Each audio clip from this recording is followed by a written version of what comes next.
कि बंद करके आया कोई इसने कहा दैट इज जाइलम का देख लिया था।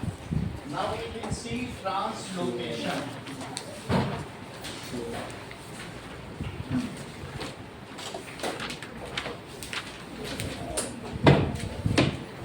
That is transportation of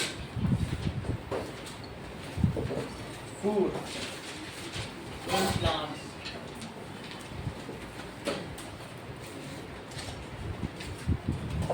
So, the process of transfer of food from the site of photosynthesis to all cell of the plants is called translocation.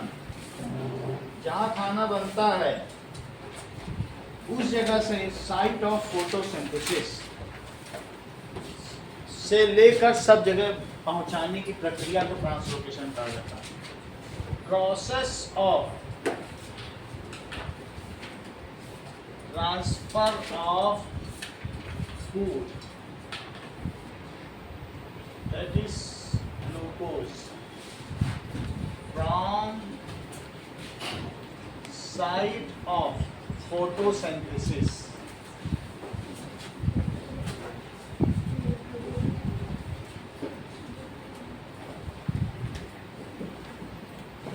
to all parts of plant is called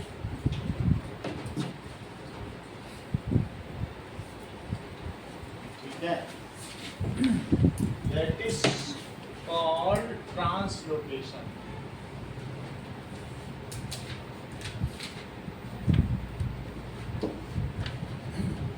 और इसे कौन करता है? This is accomplished by, इसको कौन करेगा? Phloem tissue.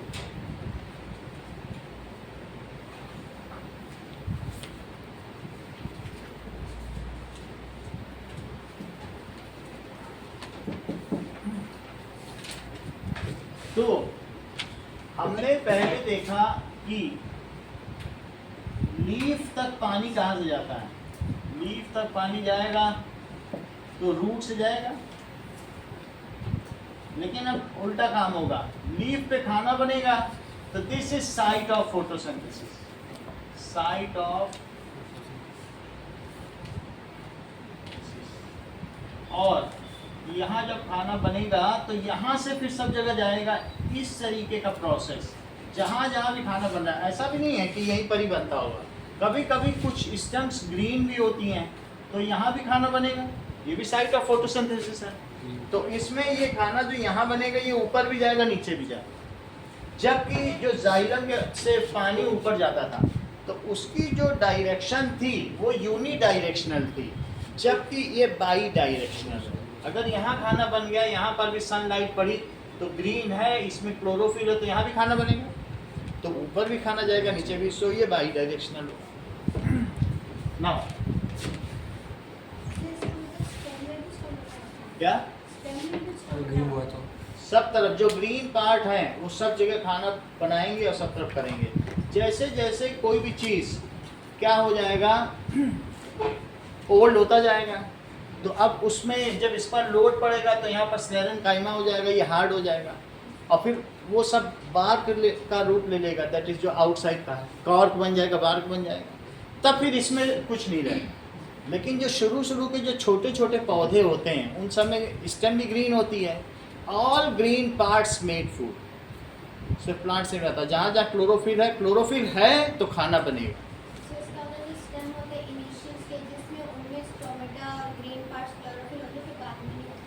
बाद में फिर नहीं होंगे, बाद में उसमें क्लोरोफिल का काम है, क्योंकि अब उसको मैकेनिकल स्ट्रेंथ देनी होगी। इतने बड़े पेड़ का टनों लोड होता है, वो कौन लेगा स्टेम? वो सिर्फ स्क्लेरन काइमा ही ले सकता है। जैसे नारियल को कौन उसको प्रोटेक्ट करता है? स्क्लेरन काइमा, वही कर पाएगा। तो इसलिए उसको अपना रोल बदलना पड़ता है। और शुरू में चूँकि इसकी ग्रोथ ज़्यादा होनी होती है तो सिर्फ पत्तियों पर नहीं छोड़ा जा सकता, स्टेम को भी खाना बनाना, तो ऐसा करना पड़ेगा। तो that is from all green parts. आप चाहें तो साइट ऑफ फोटोसिंथेसिस लिख दिया, इसका मतलब ही है कि जहाँ क्लोरोफिल है वही सब साइट ऑफ फोटोसिंथेसिस है।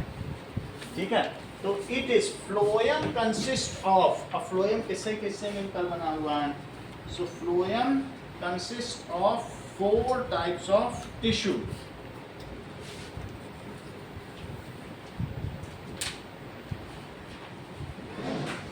इसमें क्या क्या चीजें होंगी?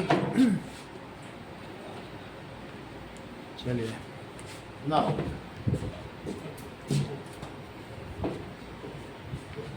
Sieve tube,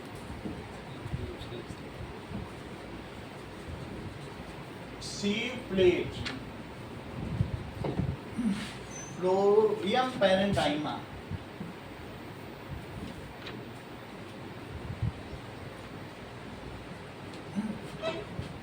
then companion cell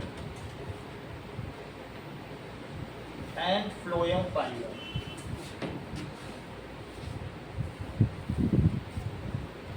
इन सब से मिलकर बना हुआ होता है। तो जैसे सीव मतलब क्या होता है? सीव का मतलब छलनी, छलनी देखा है Yes. जिससे चाय छानी जाए या आटा छाना जाए, तो उसी को सीव ट्यूब। तो ये सीव ट्यूब है और इसके एंड में इस तरीके से छेद है, उसको सीव प्लेट कहेंगे। तो ये सिर्फ एक नहीं होती है, ये कई होती है, ऐसे कंटिन्यूस में ऐसा होगा। तो that is sieve tube, sieve plate. ऐसे ही now there are companion cell। Companion cell में साइटोप्लाज्म भी भरा होगा, न्यूक्लियस भी होगा, ऐसा होगा। These are, इनमें साइटोप्लाज्म है। This is companion cell।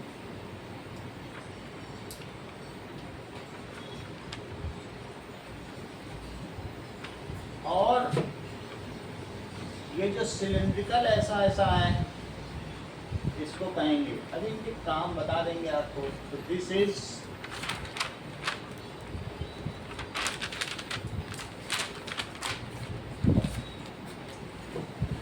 Parenchyma, phloem parenchyma, and these are, इसको भी एक मैकेनिकल स्ट्रेंथ चाहिए। तो दिस इज फ्लोएम फाइबर। इन सभी को अगर हम एक साथ बनाना चाहें तो भी बना सकते हैं।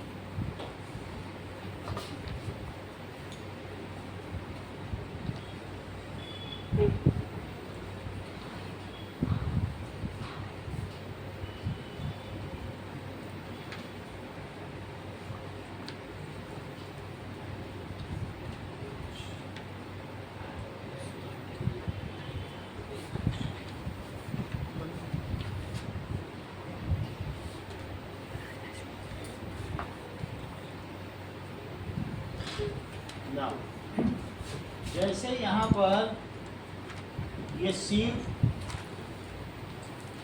इसका सेक्शन दिखाया गया है, that is sieve tube, sieve plate, ऐसे कई सारी हैं और इनके चारों तरफ दोनों चीजें होंगी। एक तो कंपेनियन सेल भी होगी,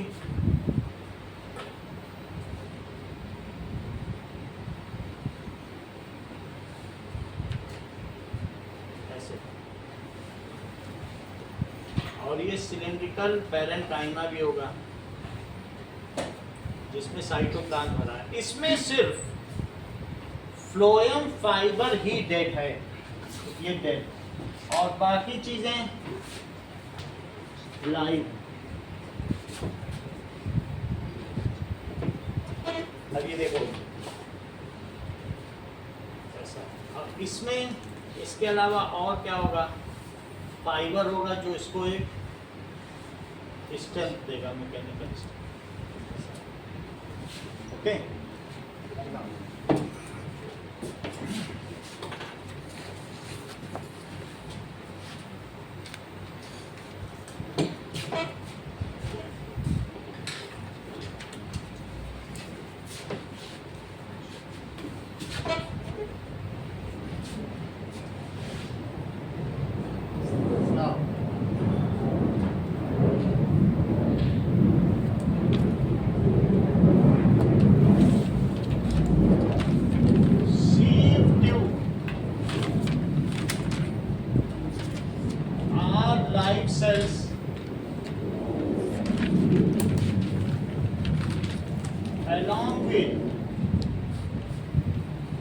sieve plate.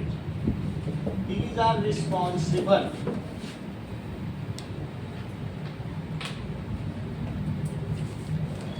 for transfer of food.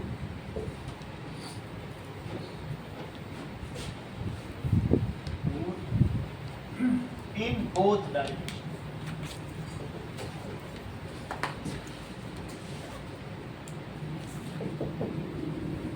Sieve plates are perforated. आप ये देखिए जो जाइलम है वो ऊपर से नीचे तक, जैसे आपके घर में पानी का ट्यूब होता है बिल्कुल उस तरीके से, उसके बीच में कुछ भी नहीं होता। पानी देने के लिए जब पौधों में पानी देने का ट्यूब होता है तो ये जाइलम। तो जाइलम वेसल और इन दोनों में फर्क क्या है? इन दोनों में फर्क है, इसमें सारी सेल अपने आप को डेड करके और सारा न्यूक्लियस खत्म करके पूरा एक हो गई। जबकि इसमें क्या है, इसमें जगह जगह पर ऐसे सीव प्लेट बने। तो दोनों में फर्क देख लो, इसमें सीधा नहीं मूव करता है, इसमें ऑस्मोटिक प्रेशर के द्वारा मूव करेगा। ये चीज है सीव ट्यूब, ये लाइव है। जबकि जाइलम कैसा है, डेड है, इसमें न्यूक्लियस नहीं, इसमें न्यूक्लियस है जो बनाया नहीं गया, लेकिन ये किनारे किनारे होगा। न्यूक्लियस के बिना तो कोई चीज लाइव होगी नहीं, तो यहीं पर ऐसा हुआ। सही है?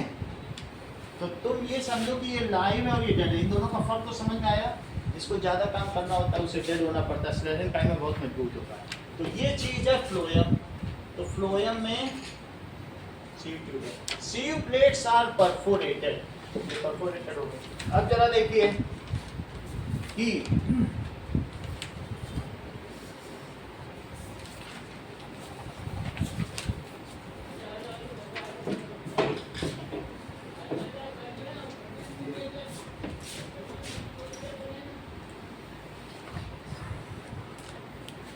function of phloem, parenchyma and companion cell.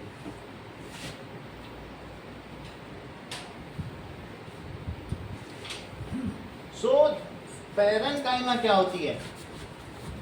अब देखो, parenchyma is responsible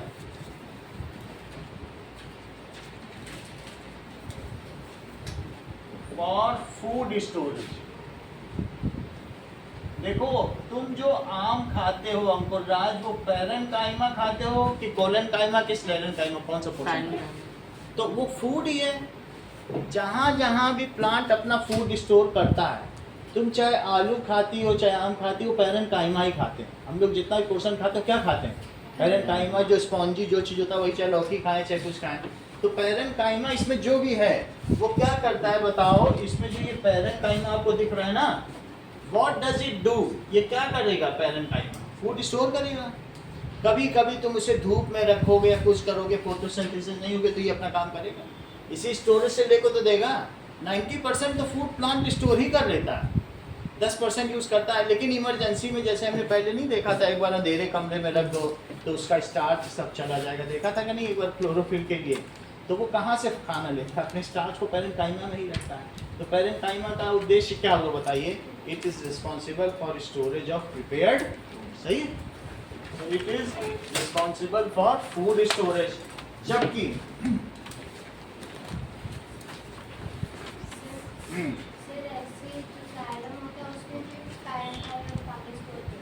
हाँ, पैरेंकाइमा है तो वो फूड स्टोर करेगा। पैरेंकाइमा का मतलब फिर से बता देता हूँ। Purpose of xylem parenchyma food storage है। फूड पैरेंकाइमा का मतलब ये फूड स्टोरेज। जाइलम से लेना देना नहीं है, जाइलम में भी है, फूड स्टोर करेगा, हर जगह फूड की जरूरत है ना। देखो, xylem parenchyma function of food storage. Water transport मुख्य काम पैरेंकाइमा का क्या काम है बताओ? फूड का ही तो स्टोरेज होगा कि नहीं होगा? हम लोग पैरेंकाइमा खाते हैं तो वो फूड ही है। अब आगे देखो, that is purpose of phloem companion cell. तो कंपेनियन सेल का क्या काम होगा?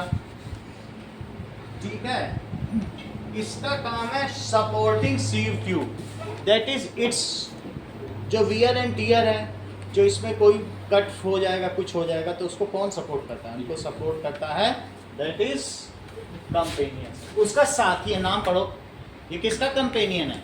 सीव ट्यूब का। So its purpose is to support sieve tube in its function. Its purpose, तो हम ये लिख दें, नाम से पता चल जाता है, companion cell support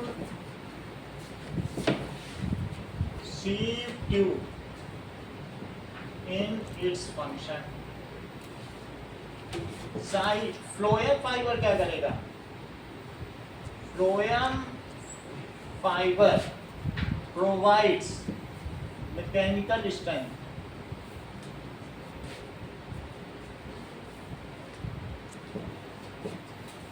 to phloem complex tissue.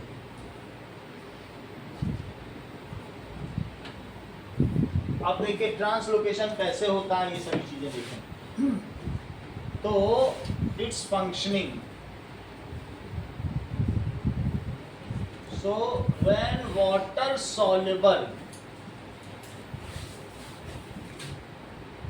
glucose reaches to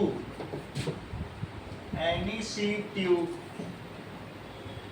मान लीजिए इसमें वाटर soluble फॉर्म में ग्लूकोज पहुंच गया, तो क्या होगा?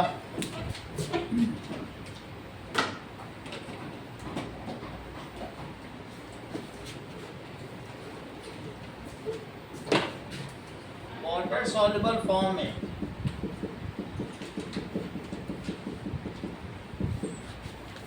जब ग्लूकोज पहुंचेगा तो एक डिफरेंशियल प्रेशर क्रिएट हो जाएगा एक ग्लूकोज के पार्टिकल। तो बाहर वाटर है और अंदर ग्लूकोज है, तो वाटर हायर कंसंट्रेशन से कहाँ मूव करेगा? क्योंकि आपको मालूम है कि वेस्कुलर बंडल में क्या होता है? वेस्कुलर बंडल में, ये मान लीजिए एक वेस्कुलर बंडल है, ये ऊपर से नीचे तक ऐसे चलता है, तो इसके अंदर में हमने देखा था कि जाइलम टिश्यू है और बाहर में क्या है?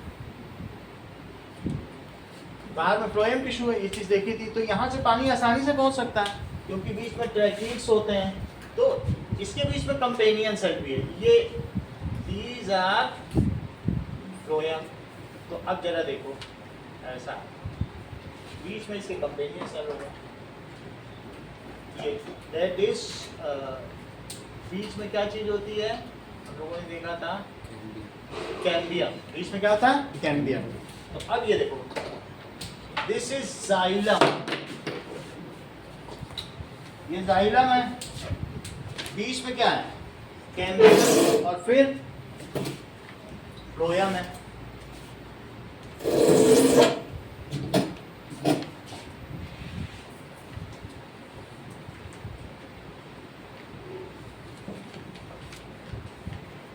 अच्छा अब बताओ, तो यहां से पानी इसमें जा सकता है ना? चला जाएगा। तो when water soluble glucose reaches, कहाँ रीच करता हो? When it reaches to any sieve tube, then क्या होगा?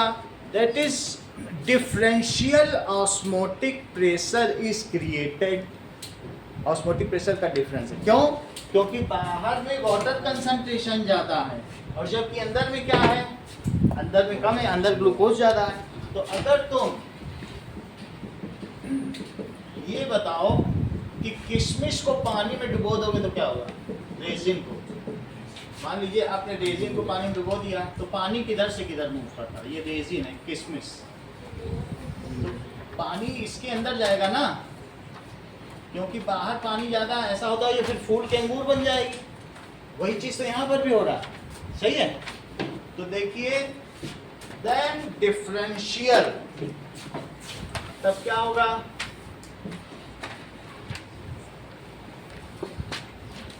Osmotic pressure is generated outside sieve tube. हाँ, डिफरेंशियल ऑस्मोटिक प्रेशर का मतलब है कि अगर तुमने अपनी आरबीसी या रेड ब्लड सेल को ऐसे पानी में रखा जिसमें 1 लीटर वाटर और प्लस 9 ग्राम NaCl है, तो ये इसके साथ आइसोटोनिक। समझ आई? ऐसे में जो इस RBC है, RBC के अंदर जो वाटर कंसंट्रेशन है वही बाहर है, तो पानी कहीं भी मूव नहीं करेगा। लेकिन अगर मान लीजिए आपने इसमें 15 ग्राम मिला दिया बाहर और थोड़ा नमक डाल दिया, तो क्या आयुषी बताओ कि अब पानी कहाँ से कहाँ मूव करेगा? वो तो कहीं से भी। आप मुझे बताइए RBC से बाहर आएगा कि बाहर से अंदर? ठीक है, ये टैलेंटेड है। आप बोलो अंदर से बाहर। अगर मान लो 9 की जगह आपने 15 कर दिया, तो अब बाहर पानी की कंसंट्रेशन कम हो गई, अंदर ज़्यादा हो गई। अब आपने क्या किया, बाहर आपने एक ऐसा सोल्यूशन बना दिया जिसमें सॉल्यूट ज़्यादा हो गए और सॉल्वेंट कम हो गया, और अंदर तो सॉल्वेंट पूरा है। तो धीरे धीरे इसी चीज़ को डिहाइड्रेशन कहते हैं। इस चीज़ को क्या कहते हैं? अगर तुम एक ग्लास में बहुत सारा नमक मिला के पी जाओ, तो बताओ तुम्हारी सेल्स डिहाइड्रेट होंगी कि रिहाइड्रेट होंगी? सारी सेल का पानी बाहर निकल जाएगा। समझ में आई बात कि नहीं? इस चीज़ को हम लोगों ने एक बार वीडियो में भी देखा था। एक डॉग को पानी पिलाया जा रहा था, तो डॉग थोड़ी देर में डिहाइड्रेट होकर गिर गया था। अभी फिर दिखा था। समझ में आई बात कि नहीं? तो डिहाइड्रेशन का क्या मतलब? ज़्यादा नमक पीने से डिहाइड्रेशन। और अगर सिर्फ पानी पियो, जिस समय आपको लगे डिहाइड्रेशन, तो कुछ मिलाओ नहीं, पानी पियो। पानी पीने से क्या होगा बताओ? अब water will move from outside to inside cell and you will get rehydrated. बोलो बात समझ में आ गई?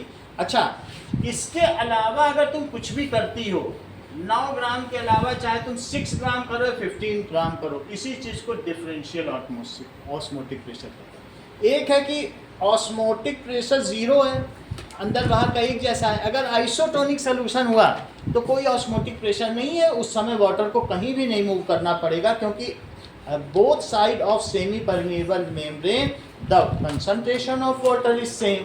However if the solution is either hypotonic or that is ठीक है hypertonic, then in the both cases differential osmotic pressure is generated। इतनी तो बात समझ में आ गई?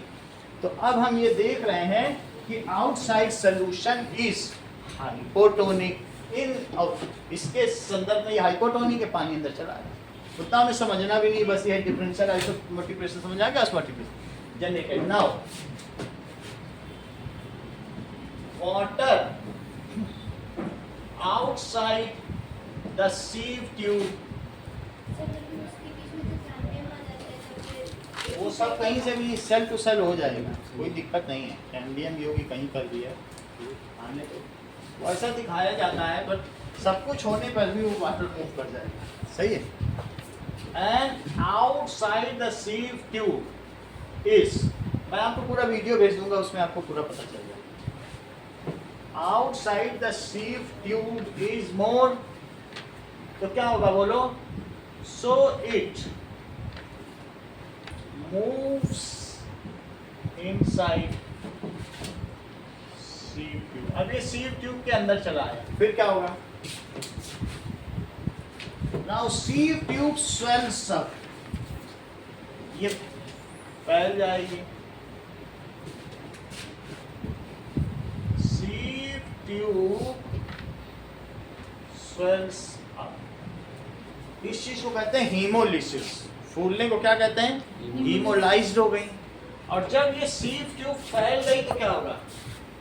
इसमें पानी भर गया। क्यों भर गया? क्योंकि ये सारा वाटर कहाँ गया? अंदर आ गया। Now it exerts pressure on the surrounding walls. इसके एक तरफ पैरेन्काइमा है, एक तरफ कंपेनियन सेल है, तो दोनों पे प्रेशर डालेंगे। अच्छा, action is equal to and opposite to reaction. वो जब उस पर प्रेशर डालेगी तो वो उस पर प्रेशर डालेगा, होगा कि नहीं? And in this way the material water soluble glucose transfers, अगर इसको दबाए तो क्या होगा? क्या ये ऊपर और नीचे चला जाएगा? ठीक है। Then this food, water soluble food, get transferred to upper sieve tube as well as lower sieve tube। ये चीज होगा। एक ग्लूकोज मॉलिक्यूल के ऊपर या नीचे ट्रांसफर होने में, चूंकि ये केमिकल प्रोसेस है, 2 ATP की एनर्जी का खर्च होता है, जबकि ट्रांसपीरेशन में और वाटर ट्रांसफर में किसी भी प्रकार की कोई भी एनर्जी का कोई भी खर्च नहीं होता। तो ये केमिकल प्रोसेस है and it consumes 2 ATP energy for transfer of per glucose molecule. Sir ये जो अपसाइड और डाउन में मूव करेगा तो सर सेम प्लेट में चला जाएगा। सीम प्लेट एक छन्नी है, सीम प्लेट कुछ नहीं है। एक समझो एक पेपर में छोटे छोटे छेद कर दो, बस वो उसको होल्ड कर रहा है, तो उसी से होकर इसमें भी चला जाएगा, बस उसको होल्ड कर दो। तो यहाँ से सीधा बॉडी में फिर ये यहाँ जाएगा, नीचे जाएगा, ऐसे अलग अलग इनकी ब्रांचेस भी होंगी, तो वो सब जगह ब्रांच बाई ब्रांच करके आगे बढ़ता चला जाएगा, जहाँ जहाँ नहीं होगा तो कहीं पर ही बना, मान लो स्टेम में बना, स्टेम से ऊपर भी जाएगा, रूट्स में भी जाएगा, हर जगह ऐसे ही जाएगा। फिर उनका आगे बाइफरकेशन होगा, तो पूरे बॉडी में सब चलता चला जाएगा फूड का ट्रांसफर। तो क्या होगा, sieve tube swells up and it exert pressure on surrounding walls. In turn, surrounding walls exerts pressure on it, and water soluble glucose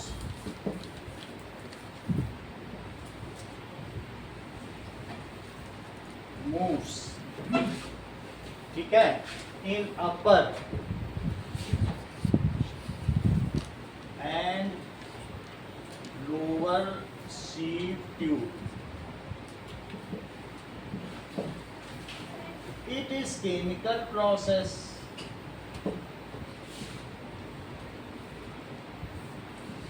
and consumes 2 ATP energy. ये पूरा प्रोसेस आपको 12th में बताया जाएगा, अभी ज़रूरत नहीं, बहुत कुछ जानना पड़ेगा, केमिस्ट्री का बहुत कुछ जानना पड़ेगा, बस इतना समझ लो इसमें क्या केमिकल प्रोसेस है, 2 ATP एनर्जी लगी। सो 2 ATP energy in transfer of पर ग्लूकोज मॉलिक्यूल, एक ग्लूकोज मॉलिक्यूल।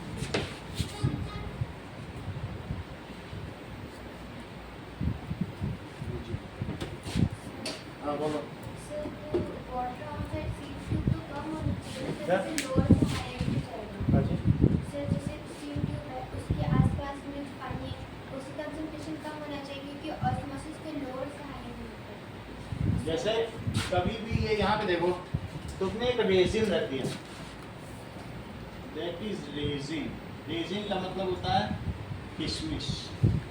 तो किशमिश के बाहर पानी ज़्यादा, वाटर कंसंट्रेशन आउटसाइड ज़्यादा होता है। अगर तुम एक अंगूर को चाशनी में रख दो तो क्या होगा? सर लेकिन वो तो उसके अंदर जो सैल्यूट होता है उसके ऊपर डिपेंड करता है, उसके रेजिन के अंदर का ज़्यादा सैल्यूट है, बाहर कम, जो लोअर से हायर हाइपोटोनिक और सैल्यूट हो जाएगा। हाँ, तो क्या पूछो एक बार, तुम्हें बताऊँ। सर जैसे कि आपने लिखा है ना water outside the sieve tube is more, हाँ, तो फिर उसके अंदर चला जाएगा, लेकिन सर बाहर की कंसंट्रेशन कम होगी तभी तो वो अंदर जाएगा क्योंकि समझो इस बात को। बाहर सुनो इस बात को। कंसंट्रेशन के दो मतलब हैं, एक होता है कि सल्यूट के टर्म्स में भी हम कंसंट्रेशन कहते हैं, एक होता है वाटर कंसंट्रेशन। तो मैं सल्यूट की कंसंट्रेशन की बात नहीं कर रहा हूँ, यहाँ जो कंसंट्रेशन की बात की जा रही है ना, वो किसके टर्म्स में की जा रही है? Water concentration. जब तुम्हारा आउटसाइड वाटर कंसंट्रेशन यहाँ ज़्यादा, हो सकता है यहाँ भी हल्का फुल्का नमक पड़ा हो, हमें उससे लेना देना नहीं। तो जो तुमने 9th में भी पढ़ रखा है कंसंट्रेशन, वो सल्यूट के टर्म्स में है, चाहे तुम मास बाई मास परसेंटेज या मास बाई वॉल्यूम या वॉल्यूम बाई वॉल्यूम पढ़ती रही हो। लेकिन यहाँ जो बात की जा रही है इसके उल्टा सॉल्वेंट की कंसंट्रेशन के टर्म्स में बात की जा रही है, या सॉल्यूट की कंसंट्रेशन के टर्म्स में नहीं बात की जा रही है। इसलिए बार बार मैं सिर्फ कंसंट्रेशन नहीं लिख रहा हूँ, इसलिए मैं यहाँ क्या लिख रहा हूँ, कहीं लिखा ना वाटर कंसंट्रेशन, ऐसा कहीं लिखा नहीं है ना, चलो कोई बात नहीं। मतलब आउटसाइड क्या चीज़ ज़्यादा है, सिर्फ कंसंट्रेशन ज़्यादा नहीं है, क्या चीज़ ज़्यादा है? Water concentration.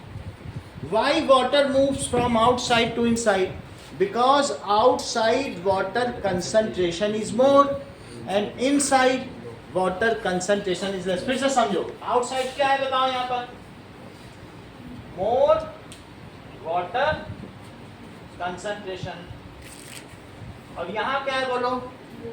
Less water concentration. अगर सिर्फ तुमसे कोई क्या बताओ कंसंट्रेशन कहाँ ज़्यादा है, तब कंसंट्रेशन अंदर ज़्यादा होगा, क्योंकि सिर्फ कोई अगर कंसंट्रेशन बोल रहा है तो वो सल्यूट के टर्म्स में बात कर रहा है। इसलिए हर जगह तुम्हें क्या लिखना पड़ेगा, वाटर कंसंट्रेशन। और ये भी एक डिफ्यूजन का ही प्रोसेस है, पार्टिकल का हायर कंसंट्रेशन से लोअर कंसंट्रेशन की ओर पहुंचना, ये भी तो एक विसरण का ही प्रकार है। और परासरण विसरण का ही दूसरा रूप है। Osmosis is a kind of diffusion only. तो हम क्या कह रहे हैं, more water concentration and this is less water. अब तुम्हें बात समझ में आ गई? और कुछ पूछना पूछो, बताओ, हम बताएंगे। सर जो ऑस्मोसिस होती है वो तो सॉल्यूट के टर्म्स में होती है। नहीं होती है, नहीं होती है ऑस्मोसिस वाटर के टर्म्स में। Osmosis is the movement of water from higher concentration of water to lower concentration of water. वहाँ सल्यूट वर्ड कहीं यूज नहीं करो, बात गलत हो जाएगी।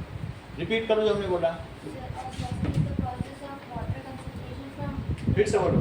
Osmosis is the process of movement of water particles from higher concentration to lower. दो यहाँ गड़बड़ कर दी। Osmosis is the process of movement of water from higher concentration of water।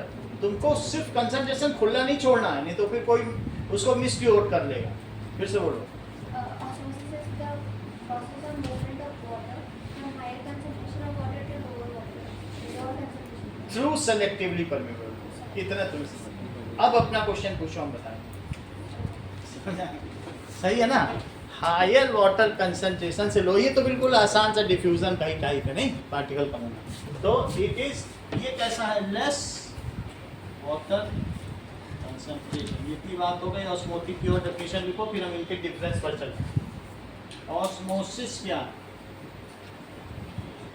The movement of water from higher. ये functioning 3 number की आती है, 2-3 बार board में आ चुकी है। ऐसे ही लिखना है आपको जैसे मैंने बताया, ठीक है। एक्सप्लेन ट्रांसलोकेशन तो यही लिख देना, movement of water from higher concentration of water to lower concentration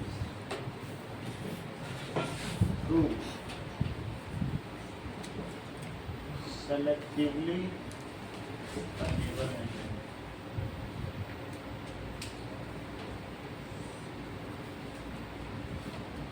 Now let us differentiate between xylem and phloem।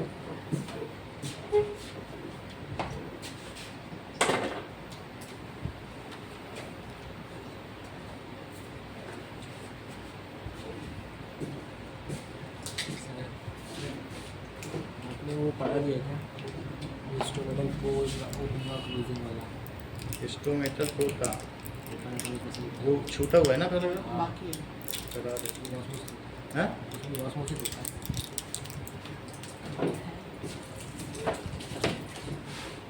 क्या रह गया उसको?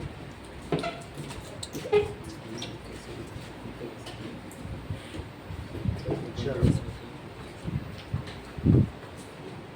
अब देखो,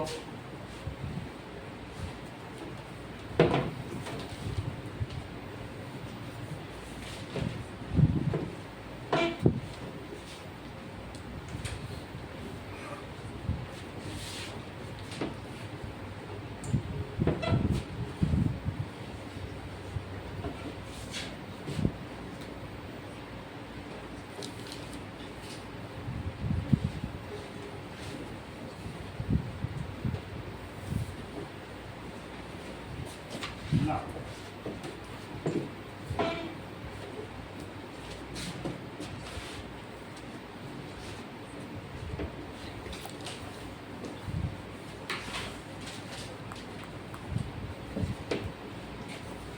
differentiate between xylem and phloem। Differentiate between xylem and phloem।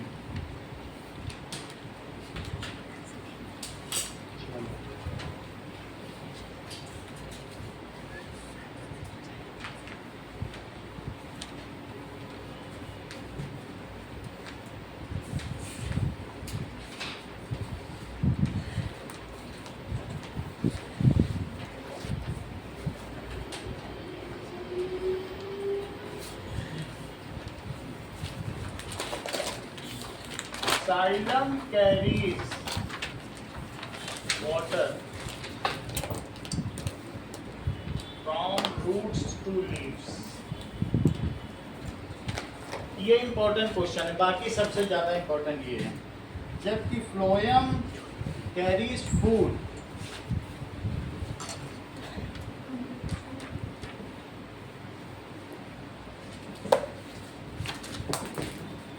From leaves to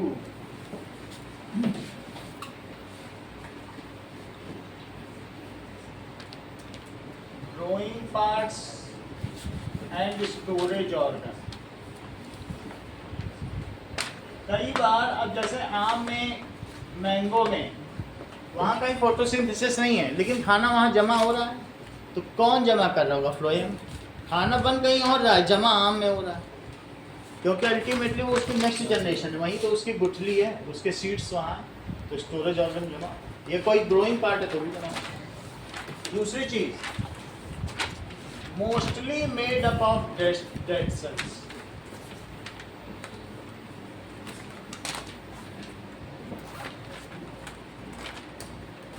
only xylem parenchyma is alive।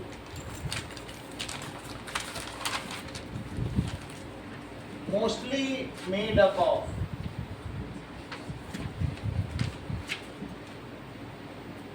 live cells। Only phloem fiber। Sentence पूरा करो Jasmita. Only phloem fiber is dead।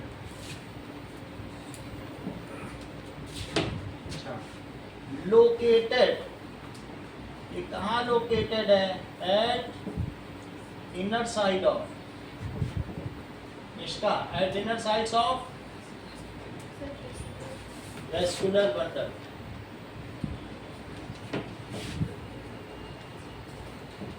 Located outer side of vascular bundle। It transports water and mineral by transpiration।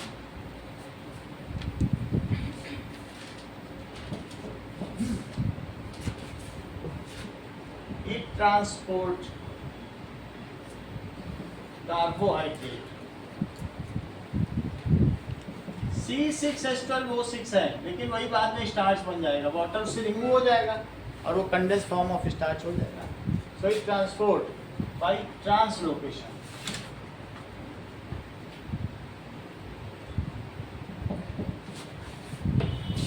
Now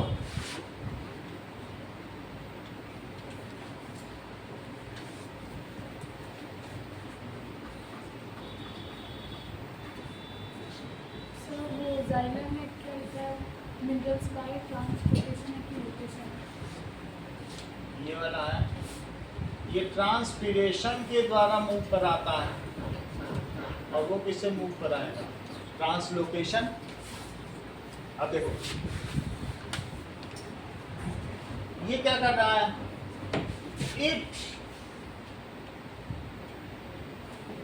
it's transportation is unidirectional। ये unidirectional है, that is opposite to gravity. ऐसा है।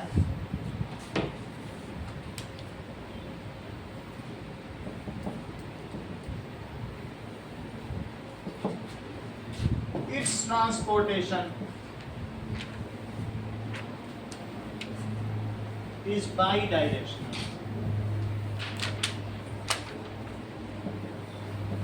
It is, ठीक है, both side होगा। Transpiration, कभी transpiration कभी आज इसी में लिखा देते हैं। ट्रांसपीरेशन इज फिजिकल प्रोसेस, ठीक है। Translocation is chemical process.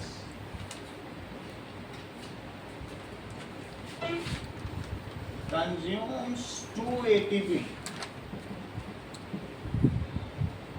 energy for transfer of 1 glucose molecule.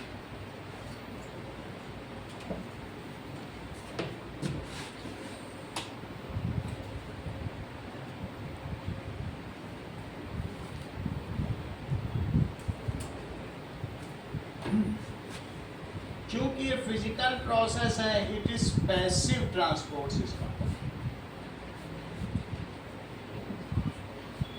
इसमें एक्टिव मेटाबॉलिज्म इन्वॉल्व है। It is active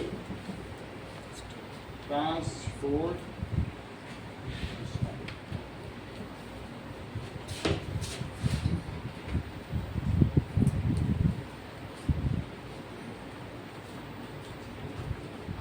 difference between nephron and alveoli. देखो ये तुम्हारे एक्सरसाइज का क्वेश्चन है, ये नेफ्रॉन और एल्वियोली का दिया है क्या?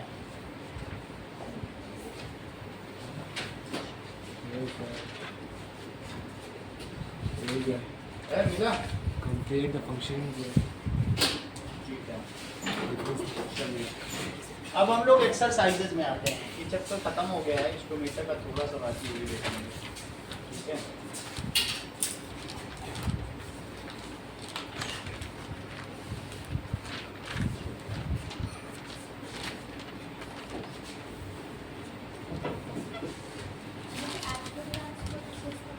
क्या चीज? एक्टिव ट्रांसपोर्ट सिस्टम का मतलब है इसमें मेटाबॉलिज्म होगा, पार्टिकल की सिंथेसिस और ब्रेक डाउन, मॉलिक्यूल बर्निंग और टूटेंगे। इसमें सिर्फ वैक्यूम ऑपरेटेड है और इसमें ये सिंपली नहीं होता है। इसमें पार्टिकल क्या होता है कि केमिकल प्रोसेस के द्वारा केमिकल रिएक्शन होती है, ये मेटाबॉलिज्म के द्वारा होता है। केमिकल रिएक्शन है, it is catabolism plus anabolism, oxidation reduction reaction, redox reaction. इसमें केमिकल रिएक्शन होगी और उसके थ्रू ये होगा, तो इसलिए ऐसा प्रोसेस समझ में आ गई। तो चलिए अब थोड़ा सा हम लोग देख लें कि ट्रांसलोकेशन क्या है, फिर आगे बढ़ें।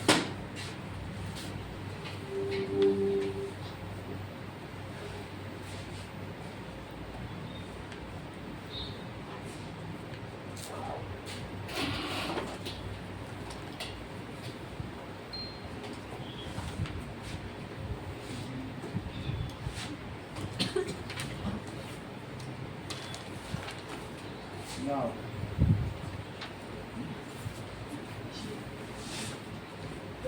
transportation in plants. Transportation in plants. अब देखो थोड़ा सा पीछे हम लोग देख चुके थे, जाइलम तक देख चुके थे, Single cell. यहाँ देख चुके थे ना ये सब। जाइलम में क्या हो रहा है? Several cells. अब आओ कुछ ये that is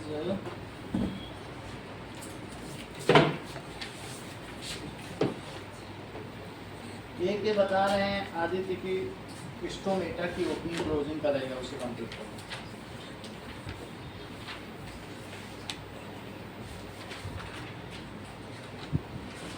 चलिए now opening and closing of stomata.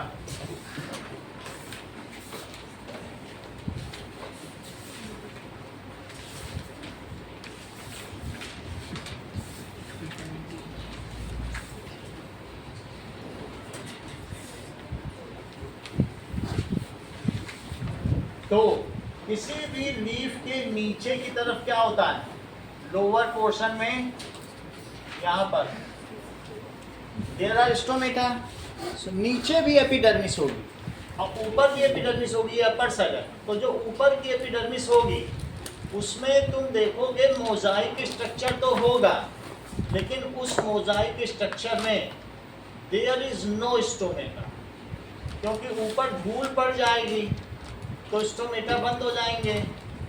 इस वजह से इनमें ये यूनिन्यूक्लिएटेड बहुत सारी ऐसी सेल्स हैं, जैसे छत पर नहीं होता है टाइल्स बिछी होती हैं, लेकिन जो निचली सरफेस है उसमें देखो क्या होगा, तो वहां की जो एपिडर्मिस है, ये भी एपिडर्मिस है, तो ऊपर की एपिडर्मिस ऐसी और नीचे की एपिडर्मिस कैसी है? नीचे की एपिडर्मिस में यहाँ एक स्टोमेटा होंगे, बहुत सारे मिलियंस ऑफ स्टोमेटा होंगे, और जो वो खुलते या बंद होते होंगे ऐसे। These are the sites of water evaporation and gaseous exchange. ऐसा होगा, कहीं कहीं ऐसा भी हो सकता है। So these are the sites, ये lower epidermis है, and this is upper epidermis, सही है। अच्छा, लोअर एपिडर्मिस कंटेन्स स्टोमेटा, इसका ये जो चीज अंदर वाला इसे स्टोमा कहेंगे, ठीक है। और ये चीज है guard cell. Guard cell, guard cell regulate the opening and closing. ये क्वेश्चन पूछा जाता है कि गार्ड सेल का काम क्या है। Guard cell regulate the opening and closing of stomata. इसके चारों तरफ मैंने एपिडर्मिस दिखाई है, ऐसा बुक में भी दिखाया गया होगा। तो ये चीज है, इसमें कई सेल्स होंगे। अच्छा, ये जो गार्ड सेल है इसके अंदर क्लोरोफिल है, तो ये साइट ऑफ फोटोसिंथेसिस भी है। दीज आर द वॉइड्स, जो खाली स्पेस है उसी को मैं स्टोमेटा कह रहा हूं। दिस इज गार्ड सेल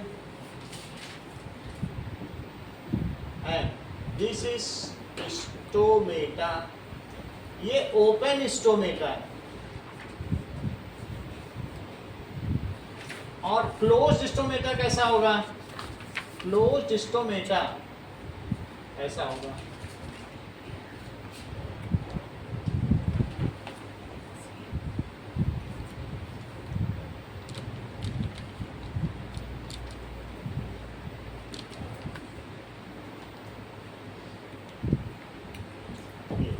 अब जरा देखिए,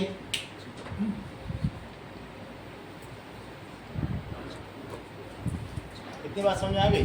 फिर इसमें कोई एक्सचेंज नहीं हो पाएगा।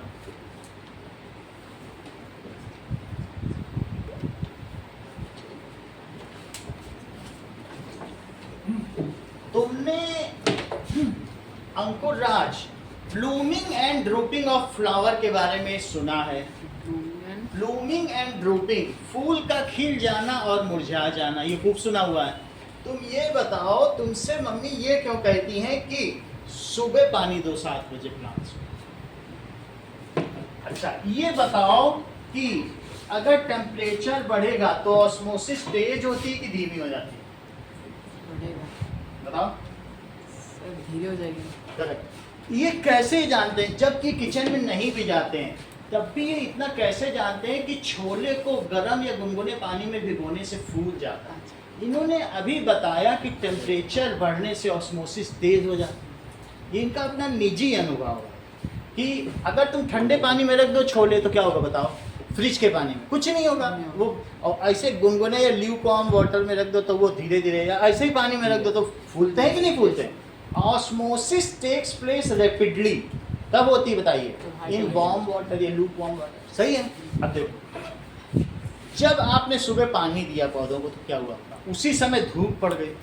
अच्छा, धूप पड़ी तो क्या हुआ होगा बताओ? क्या इसमें यहाँ पर वाटर इवेपोरेट होने लगा, ट्रांसपिरेशन होने लगा, तो बताओ क्या रूट से पानी ऊपर चढ़ने लगा? अभी अभी आपने दिया ही है। अच्छा, वो ऊपर तक पहुँचेगा तो साथ में वो पहुँच जाएगा रोजेस तक, ये दूसरे फ्लावर्स तक पहुँच जाएगा। और वहाँ चूँकि धूप पड़ रही है और पानी ऊपर पहुँच चुका है, वैक्यूम की वजह से वहाँ तेज ऑस्मोसिस होगी और तुम्हारे फूल क्या हो जाएंगे? ब्लूम हो जाएंगे। और जैसे ही रात होगी तो रात को क्या होगा बताइए? At the time of night osmosis भी धीमी हो जाएगी, क्योंकि अब धीरे धीरे क्या हो जाएगी? कोल्ड हो जाएगा। और ऐसे में इसको फोटोसिंथेसिस भी नहीं करनी है। ऑस्मोसिस की वजह से पानी जो यहाँ पहुँचना है वो पानी कम हो गया। तो अगर मान लीजिए पानी ही वहाँ नहीं पहुँच रहा है तो क्या वो जो ऐसे टर्जर था, जो टाइट था, वो वैसे हो जाएगा? और जब वो लूज हो गया गार्ड सेल, तो ऐसे में क्या उसका ओपनिंग रह पाएगा कि लूज हो जाएगा? तो उसकी वजह से अब कोई ट्रांसपिरेशन नहीं होगा। जब ट्रांसपिरेशन नहीं होगा तो कोई वैक्यूम क्रिएट नहीं होगा, पानी अपने आप नीचे ही पड़ा रहेगा रूट में, रूट में पड़ा रहेगा कि नहीं। और ऐसी स्थिति में क्या फूलों के पास पानी पहुंच पाएगा? क्योंकि कोल्ड में तो कोई ऑस्मोसिस होती नहीं है, तो वो जो फूल खिले हुए थे वो ड्रूप हो जाएंगे। और जो पानी है वो कहाँ पहुंच गया बोलो? रूट में, रूट से नहीं गया। इसीलिए मम्मी कहती हैं कि बेटा श्रेया तुम रात को पानी दे रही हो, कहीं रूट रॉट ना हो जाए।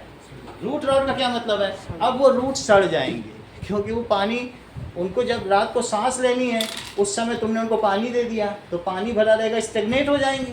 तो रात को पानी नहीं देना है, पानी कब देना है? दिन में पानी देना है। अब हम लोग देखेंगे opening and closing of stomata. Close क्यों होता है स्टोमेटा? क्लोज क्यों होता है? स्टोमेटा क्लोज हो जाता है क्योंकि पानी ऊपर तभी पहुंचना चाहिए जब फोटोसिंथेसिस हो। रात को पानी पहुंचाने का क्या फायदा? अगर वहाँ सनलाइट ही नहीं है तो sunlight, chlorophyll, CO2 and water, 4 चीज चाहिए। तुम्हारा एक कंपोनेंट कम हो गया। अब तुम्हारे पास क्लोरोफिल भी है, CO2 भी है, वाटर भी, लेकिन सनलाइट कहाँ है? तो without sunlight no photosynthesis can take place. जब सनलाइट ही नहीं तो वाटर भी ऊपर नहीं जाएगा, कि किसी प्लांट का वाटर क्यों वेस्ट करना, सनलाइट है ही नहीं। So it is for photosynthesis, जिसकी वजह से ट्रांसपिरेशन हो रहा है। तो सनलाइट ना होने, ये पौधों ने अपने आप को खुद ऐसा इवॉल्व भी कर लिया है, वो अपना सामान वेस्ट नहीं करते। It is the evolution for survival, survival skill है। तो ऐसे कोई वेस्ट थोड़ी ना करेगा। इवन यहाँ के जो इधर के पौधे हैं, दैट इज यहाँ स्कैंटी रेनफॉल, वो तो दिन में धूप लेते हैं, रात को खाना बनाते हैं। बड़े चालाक पौधे हैं, रेगिस्तान, जोधपुर, इन सब के। तो अगर कोई पूछे, क्वेश्चन भी आता है कि जो ज़ेंथोटाइप हैं, इस तरीके के जो यहाँ के पौधे हैं, वो कब फोटोसिंथेसिस करते हैं? तो एक MCQ वहाँ भी चुका है, रात को, क्योंकि दिन में बहुत ज़्यादा पानी चला जाएगा। इवन ये जो कैक्टस और दूसरे पौधे हैं उनमें पैडी लीव्स हैं, और जो लीफ है वो स्पाइन हो गई है और जो स्टेम है वो मोटे हो गए, और वो ग्रीन है, वहीं उनका खाना बनता है। ठीक है, तो ये सब सर्वाइवल स्किल है, इस वजह से करते हैं। अब हम देखें कि प्लांट में स्टोमेटा कैसे करते हैं।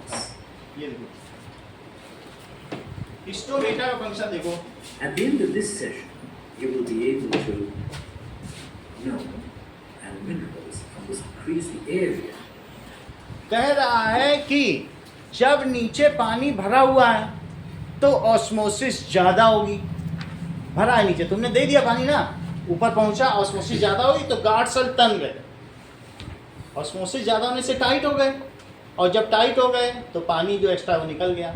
और जैसे ही पानी नीचे कम होने लगा तो अब क्या होगा? वाटर ऊपर से नीचे जाएगा, फिर ये लूज हो गए, उसने बंद कर दिया। तुमने कितना पानी दिया उसके आधार पर गार्ड सेल काम कर रहा है। कितनी बड़ी बात है। गार्ड सेल कब बोलो टर्जर होंगे, कब तनेंगे? ज़्यादा पानी दे दिया, पहुंच जाएगा, टाइट हो गया, निकल गया। अब तुम्हारा पानी कम हो गया, तुम आधा ही गिलास दे के तुलसी जी को जल चढ़ा के चली आई, जरा से पानी दिया, तो उसमें क्या होगा? फिर जरा देर बाद वो फिर लूज हो जाएंगे, तुमने तो ज़्यादा दिया नहीं, बंद हो जाएगा। If you are not giving more water, guard cells are not allowed to open. Guard cell regulate the opening and closing of stomata. समझ में आ गई बात कि नहीं? तो इसलिए गार्ड सेल का काम भी लिख लो, गार्ड सेल का ही काम पूछा जाता है, सभी के काम लिखो। That is guard cell regulate the opening and closing of stomata. If there is surplus water है near roots, तो क्या होगा? ड्यू टू ऑस्मोसिस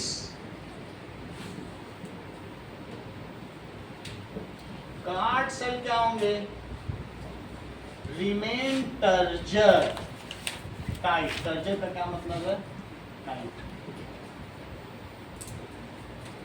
टर्जर, और फिर उससे क्या होगा?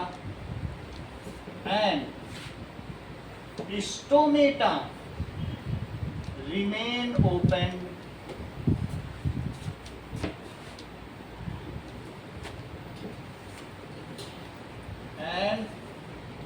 वाटर, जो एक्सेस वाटर है वो क्या होगा, वाटर गेट ट्रांसपायर्ड। इससे क्या होगा, in this way water get regulated. When there is less water, guard cell shrink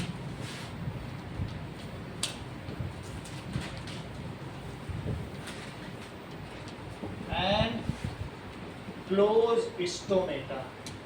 पानी कम है तो वो क्यों अपना वेट लॉस करेंगे। स्टोमेटा क्या होता है, these are voids। voids का मतलब क्या होता है, खाली जगह। खाली जगह का क्या मतलब होता है, opening. These are voids surrounded by guard cell। These are sites of exchanges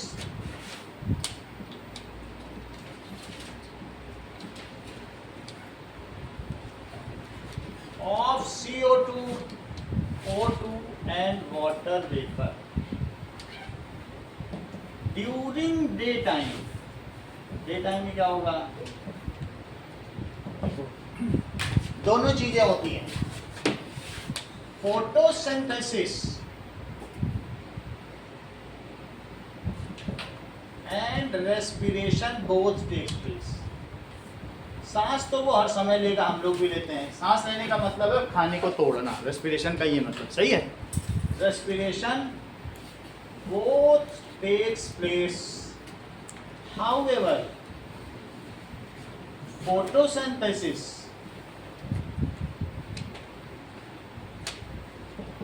is much faster. जब मैं कह रहा हूं मच फास्टर का मतलब तुम ये समझ लो 10 गुना फास्टर है।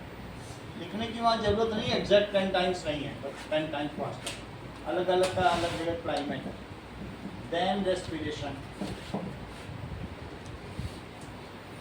तो क्वेश्चन का ये आंसर है कि डे टाइम में क्या एक्सचेंज है और नाइट टाइम में क्या एक्सचेंज है। अभी एक इंटेक्स्ट है, उससे रिलेट करा देंगे। देखो दोनों चीज दिन में होती है, खाना भी बनता है और पौधा सांस भी लेता है, यानी ग्लूकोज को तोड़ना। तो क्या क्या चीज हो रही, देखो CO2 और वाटर से उसने क्या किया, सनलाइट की उपस्थिति में और क्लोरोफिल के साथ उसने खाना बना लिया। और इस प्रोसेस में उसने थोड़ा सा पानी, जितना पानी तुम दोगे पौधों को आधा उड़ जाएगा, आधे का खाना बन गया। लेकिन ये प्रोसेस बहुत तेज है। ड्यूरिंग डे टाइम में क्या है बताइए, ये डे टाइम का ये 10 गुना तेज है। अच्छा, दूसरा प्रोसेस क्या है, जितना खाना उसने बनाया उसको वो ऑक्सीजन की मदद से तोड़ देगा। बिल्कुल इसका ठीक उल्टा लिख लो, कुछ सोचने की जरूरत नहीं। ये रेस्पिरेशन है, ऊपर वाला फोटोसिंथेसिस, नीचे रेस्पिरेशन। तो क्या होगा, 6 CO2 प्लस 12 ये बन जाएगा। और साथ में इस प्रोसेस में 38 ATP एनर्जी निकलेगी। अब देखो पहले इतनी बात तो है, दोनों चीज़ें दिन में हो रही हैं। ये सारी चीज़ें वेस्ट है, निकालना चाह रहा है तो इसने पूछ लिया आसपास के जल से, मैं O2 बाहर फेंक रहा हूँ, तुमको चाहिए क्या? तो कहेगा हाँ ठीक है, थोड़ी बहुत दे दो, क्योंकि 10 गुना फास्टर है। तो अगर ये 100 मिली ml बाहर फेंक रहा है तो कहेगा 10 ml दे दो। हम धीरे धीरे सांस लेंगे। पौधे को जल्दी सांस नहीं लेना है, हम भी तभी तेज सांस लेते हैं जब दौड़ते भागते हैं। आराम से बैठते तो थोड़ी ना लेते हैं। और पौधा तो हमसे भी कम कुछ लोकोमोटिव नहीं कर रहा, तो इसलिए थोड़ी सी O2 उसको दे देगा और बाहर O2 फेंक देगा, है ना। अच्छा, इससे निकलने वाली CO2 का क्या होगा आदि? वो ले लेगा, क्योंकि ये तो बहुत तेज है प्रोसेस। ये बाहर से ले रहा है, कह रहा है अच्छा ठीक है तुम थोड़ी बना रहे हो, चलो कोई बात नहीं, घर की चीज़ तो पहले इस्तेमाल करो। तो घर में बन रही है और बाहर से बाकी ले लेगा। तो दिन में ये बताओ what is the net movement of gases through stomata, ये तुम्हें बताना। दिन में क्या चीज़ बाहर फेंकी जाएगी? इनमें CO2 देखो इन्होंने तुरंत बोल दिया कि सर O2, ऐसा बोला कि नहीं? ऐसा बोला इन्होंने सर O2। ऐसा क्यों बोला? क्योंकि जो O2 निकल रही है उसका 10% इसने यूज कर लिया एंड 90% इज थ्रोन आउट। ये फास्ट प्रोसेस है। तो it is the determining step, ये नियामक इस चीज का जो है स्टेप है। इसी से पता चलेगा ना ये क्या फेंक रहा है। ये बड़ा प्रोसेस है छोटा, इसके प्रोडक्ट्स इसमें काम आ रहे हैं लेकिन बहुत थोड़े से काम आ रहे हैं because it is very much slower. However इसकी सभी चीज़ें इसमें काम आ रही हैं लेकिन ये कितना बना पाएगा, ये तो बहुत धीमा प्रोसेस है। सो अल्टीमेटली अभी आप लोग फिर ध्यान से सुनिए, अंकुराज दिन में क्या चीज़ बाहर फेंकी जाएगी? O2। So during day time O2 is released, ठीक है, अलॉन्ग विद वाटर वेपर। ये जो सामने पेड़ पुलिस हेडक्वार्टर के पास ये नीम का पेड़ है, अगर इतना हम किसी मशीन से इसकी ऑक्सीजन निकालें तो 17 लाख रुपए पर मंथ इतनी ऑक्सीजन मांगेगा। ये फ्री में 17 लाख रुपए की ऑक्सीजन ये कैलकुलेट किया। बात तुम समझ आए कि एक पेड़ कितनी सर्विस दे रहा है, मंथली ये 17 लाख रुपए की ऑक्सीजन। तो ड्यूरिंग डे टाइम क्या होगा?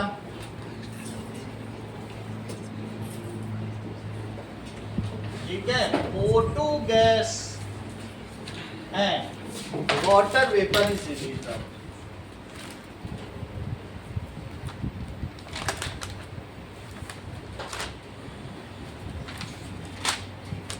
अच्छा, ड्यूरिंग नाइट क्या होता होगा?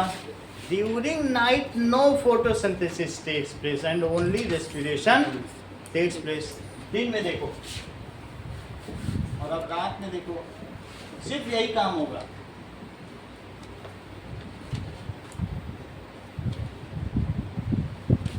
रेस्पिरेशन हो रहा है,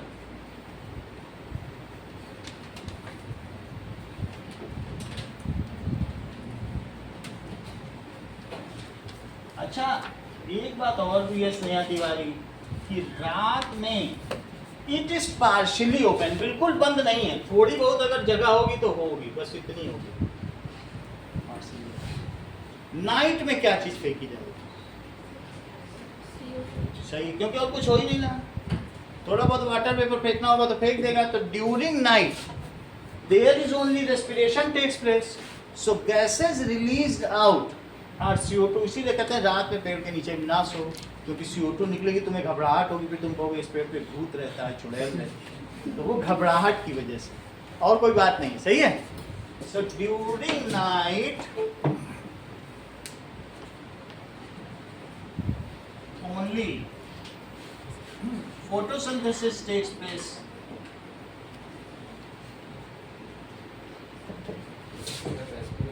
Sorry, respiration takes place.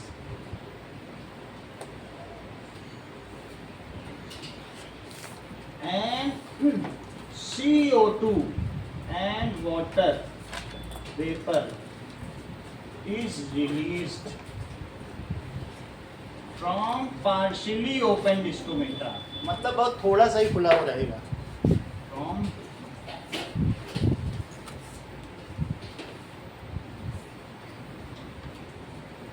इतनी बात है। तो ये स्टोमेटा पे आएगा तो आप लिख देंगे upper epidermis has no stomata, however lower epidermis has millions of। तो नोट में क्या लिख लें कि upper has no stomata while lower epidermis has millions of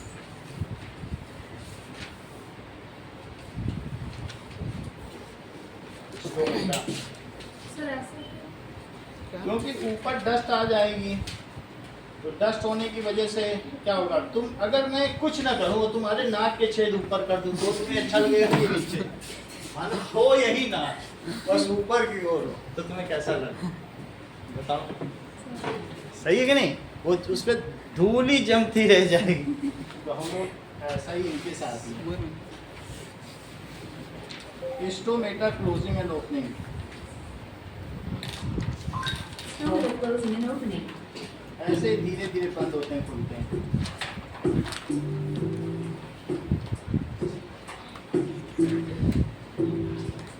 ठीक है, बच्चों ये जो स्टोमेटा होता है, बच्चों स्टोमेटा के ओपनिंग ऐसे ही दिखाया गया है। अब हम लोग देखेंगे ठीक इन टेस्ट क्वेश्चंस और भी किसी की ऐसी थी देखो जो ना हुए हों। मुझे लग रहा है कुछ नहीं हुए हैं। ये भी करा दो।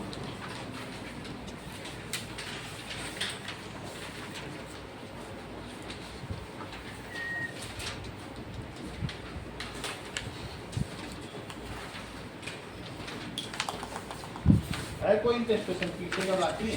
पीछे का सब बोला नहीं ये यहाँ तक तो डिजाइन के ऊपर और बताइए। 96 पेज नंबर पे से इंडेक्स क्वेश्चन। पहला क्वेश्चन बताओ। और कॉम्प्लेक्स और ट्रांसफर करने में सिर्फ ये सब तो आपने करवा दी, लेकिन और वाला ऑटोट्रोप्स एंड हीटरोट्रोप्स का हमने डिफरेंस बताया है। हाँ? बताया आपने जो आपने टेस्ट में दिया था आगे पढ़ाया नहीं ना, क्योंकि वो आप लोगों ने बहुत अच्छी तरीके से उसका आंसर नहीं दिया, इसीलिए मैं पूछ रहा हूँ। चलो पढ़ाया नहीं ना, चलो। और इसके पीछे वाले तो हो गए होंगे, यहीं से करो। पेज नंबर कौन सा है? पुरानी बुक का अंतर है, ऑटोट्रोप्स और हीटरोट्रोप्स है। आगे आगे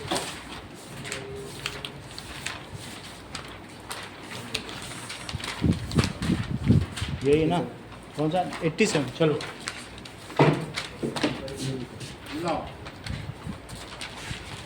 अब देखिए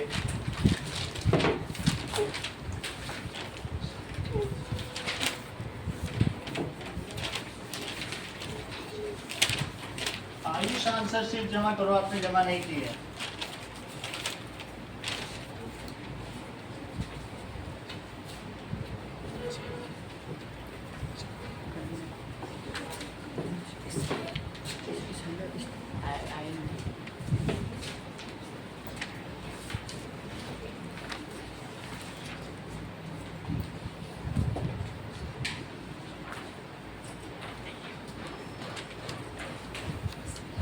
Now, difference between autotropic and heterotropic nutrition.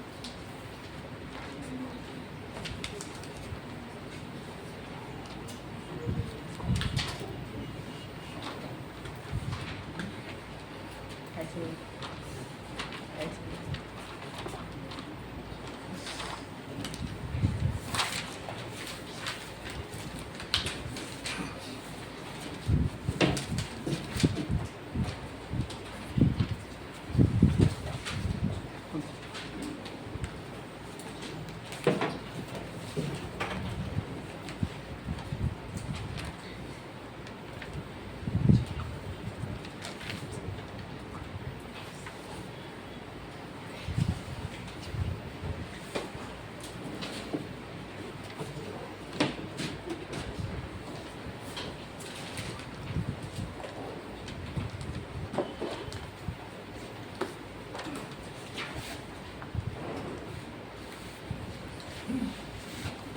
In autotrophic nutrition,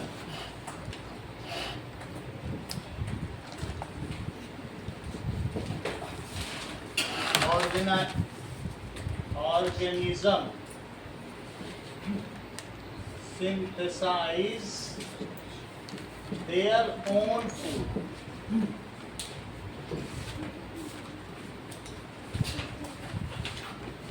From simple inorganic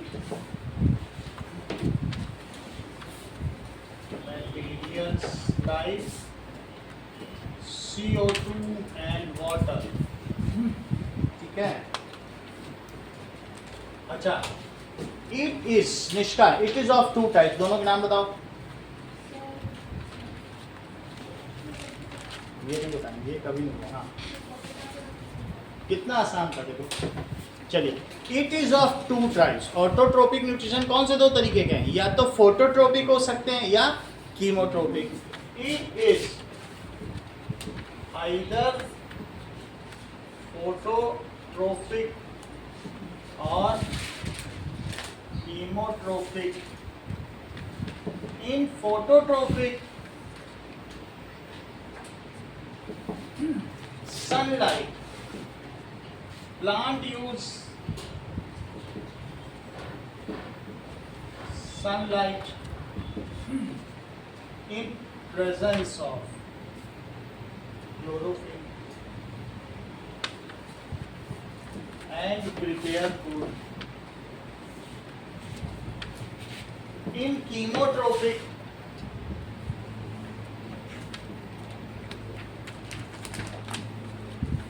nutrition, some vegetation under deep sea, जहाँ सूर्य का प्रकाश नहीं पहुंच सकता, uses chemical energy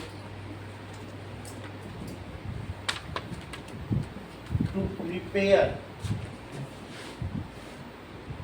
their own food. Trophic का मतलब खाना होता है, जो खुद खाना बनाए तो autotrophic. prepare their own food. इसका एग्जाम्पल है केल्प, जमीन के अंदर पाए जाते हैं, कई कई मीटर लंबे होते हैं। अब अगला देखो, इन हेट्रोट्रोपिक, जैसा कि निष्ठा ने बताया, तो हेट्रोट्रोपिक न्यूट्रिशन में क्या होगा? हेट्रोट्रोपिक कीमोट्रोफी का ओनली एक ही एग्जांपल है, और कोई एग्जांपल? और भी है, जितना वेजिटेशन सी बेड पे है। जिस कोरल हो गया तो वो कोरल तो ऊपर पे है, सी बेड बहुत अंदर, जहाँ सूर्य की रोशनी ही ना पहुंचे, वहाँ कई मतलब 2-3 किलोमीटर अंदर, वहाँ जो एक्वेटिक लाइफ है उनको रोशनी भी नहीं मिल पाती, 1 किलोमीटर तक अंदर जाती है रोशनी। हेट्रोट्रोपिक ऑर्गेनिज्म, अच्छा, ये जो भी ऑटोट्रोपिक न्यूट्रिशन है, it takes place in plants, bacteria, that is anabaena and cyanobacteria. सब अदिति ने लिखा था टेस्ट में, तो पढ़ती है, पकड़ लेती है। अच्छा, एंड साइनोबैक्टीरिया, इतनी बात पता चल गई। ये 9th में था, हम लोगों ने पढ़ा था एनाबेना। अब जरा देखो, heterotropic organisms cannot prepare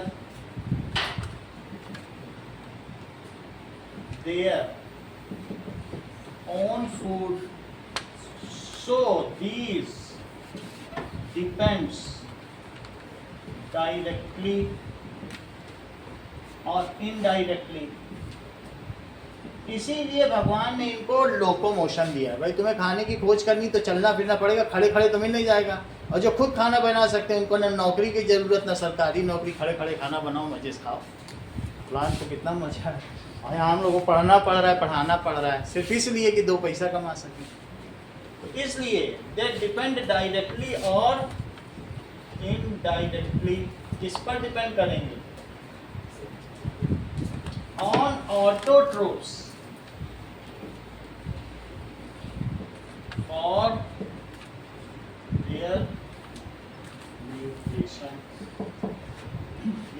इनसे लेते हैं और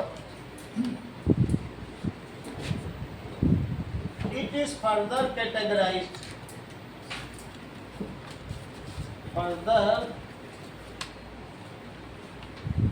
as, अब कई तरीके के होते हैं। होलोजोइक न्यूट्रिशन होगा, सेप्रोफाइटिक और parasitic.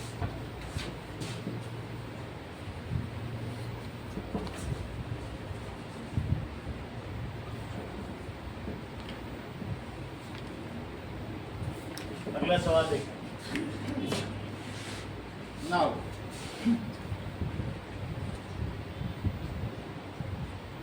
how do plants get each of the raw material So plants need CO2 and water as raw material.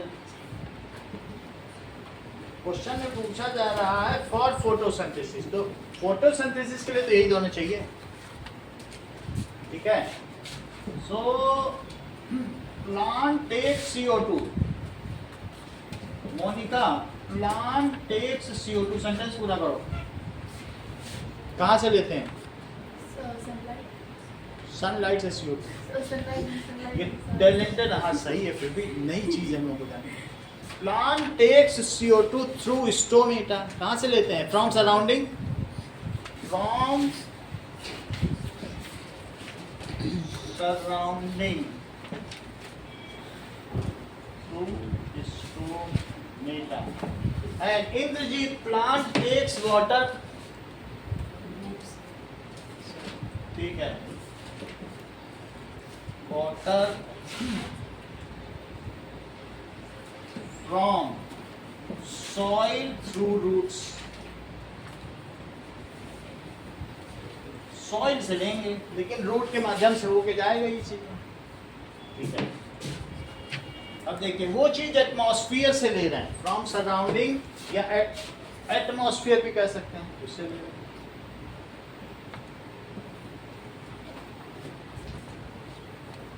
Biosphere के 3 कंपोनेंट हैं, lithosphere, atmosphere and hydrosphere. Atmosphere का क्या मतलब है? जहाँ सब एटॉमिक फॉर्म में ज़्यादातर चीज़ें रहती हैं, दैट इज एयर। तो फ्रॉम एयर भी लिख सकते हो, फ्रॉम एटमॉस्फेयर भी लिख सकते हो, और वो सॉइल लिखना पड़ेगा। अगला सवाल देखें, what is the role of acid in our stomach? Ayushi, acid का रोल बताओ।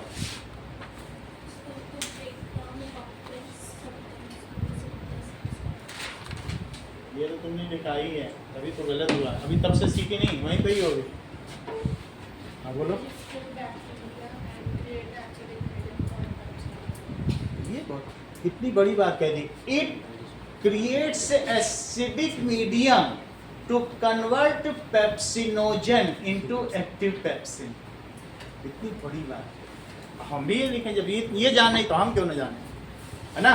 ये किसको किस में कन्वर्ट कर रहा है बोलो? Converts pepsinogen into active pepsin which degrades protein या breaks down protein into amino acid. ऐसा लिख लो। तो इसके 2 काम है। पहला काम क्या है?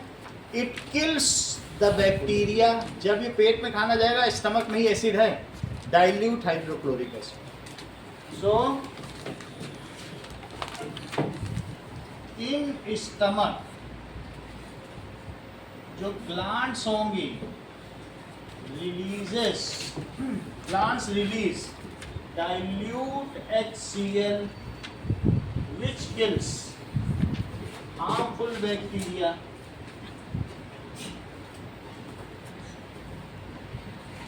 present in food. It also provides acidic medium to convert pepsinogen into active pepsin। ऐसा करता है। फिर एक्टिव पेप्सिन क्या करेगा? Active pepsin breaks down protein into amino acid. Active pepsin can break down protein into amino acid.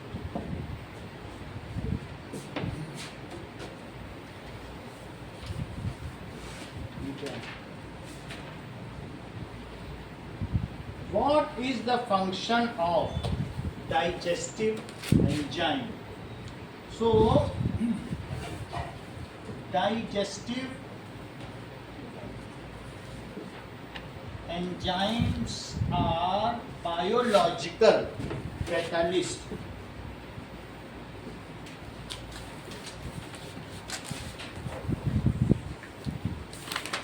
Digestive enzyme जो पाचक रस होते हैं वो जैव उत्प्रेरक हैं, कैटालिस्ट हैं। जैसे तुमने कहा जरा हींग दे दो, मम्मी घर में गई, क्यों हींग दे दें? खाना पचाना है, जरा से हींग निकाला चाके खा गया। जीरा खा जाते हो घर में, क्यों खाते हो? अजवाइन खा लेते हो, क्यों खा लेते हो? ये कैटालिस्ट है, लेकिन वो बायोलॉजिकल नहीं है, वो घर के कैटालिस्ट हैं। लेकिन हम हमारी बॉडी में भी कुछ चीज़ें हैं, लाइपेज, अमाइलेज, जाइमेज, ट्रिप्सिन, पेप्सिन, ये क्या है? These are biological catalysts. Catalyst क्या होते हैं?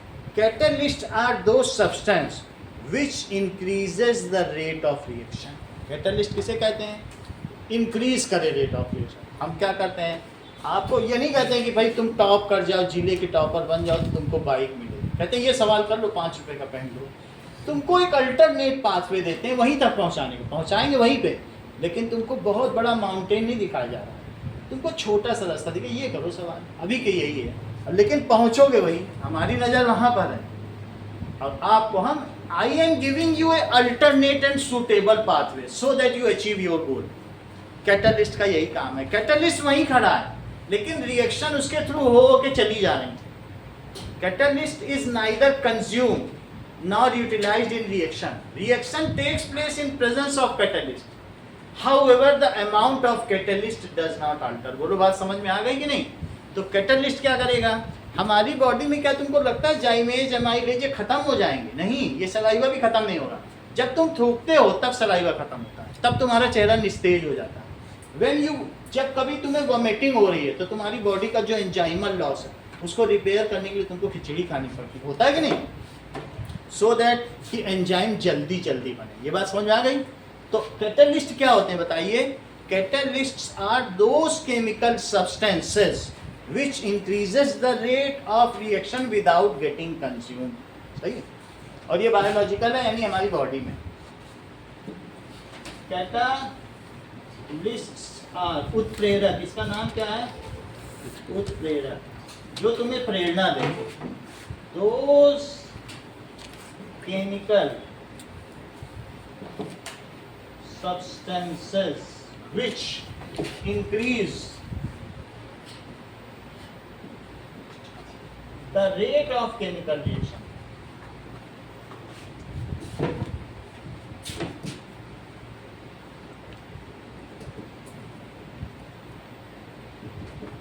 without getting consumed।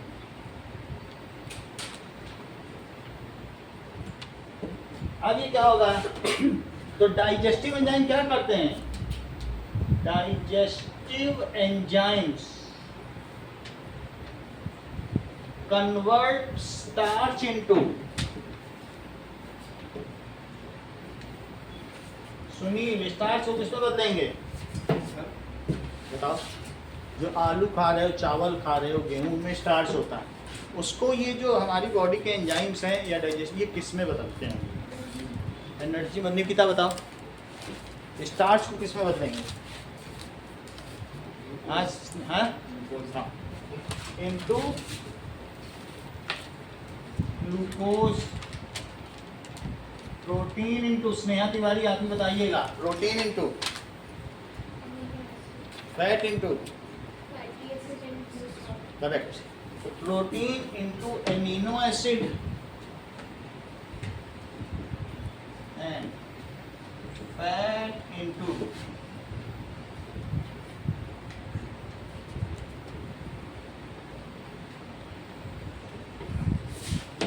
अब देखो, so that it is easily absorbed by our alimentary canal में, ये हमारी बॉडी के थ्रू हो जाए, so that it is easily absorbed by villi या माइक्रोविली। माइक्रोविली जो फिंगर लाइक स्ट्रक्चर इंटेस्टाइन में मौजूद हैं, वो उसको absorb कर सकें, इसीलिए तो छोटे छोटे हिस्सों में इसे तोड़ रहे हैं। अगला देखो, how is the small intestine is designed to absorb digested food। आपने प्रोटीन इनटू एसिड लिखा है बस। लो, ये भी गड़बड़ हो गया। Amino acid, amino acid. तो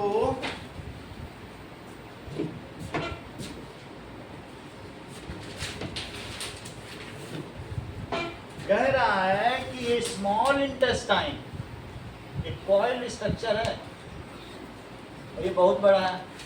ये 6.5 मीटर लंबा है, जबकि पूरी लेंथ हमारी ऊपर से नीचे तक 9.5, उसमें से स्मॉल इंटेस्टाइन ही इतना बड़ा है। और इसी में अंदर कैसा स्ट्रक्चर होगा? माइक्रोविलिया फिंगर लाइक स्ट्रक्चर होगा। और उसके पीछे क्या होंगे? दैट इज ब्लड कैपिलरी इसके अंदर जा रही हैं। वो क्या करेंगी बताओ? कूद लेंगी, ऐसा होता है। इसी में अपर पार्ट डुओडीनम है जेजू और फिर ये जेजू जेज्यूनम और उसके नीचे ये इलियम। देखो small intestine is longest part of alimentary canal.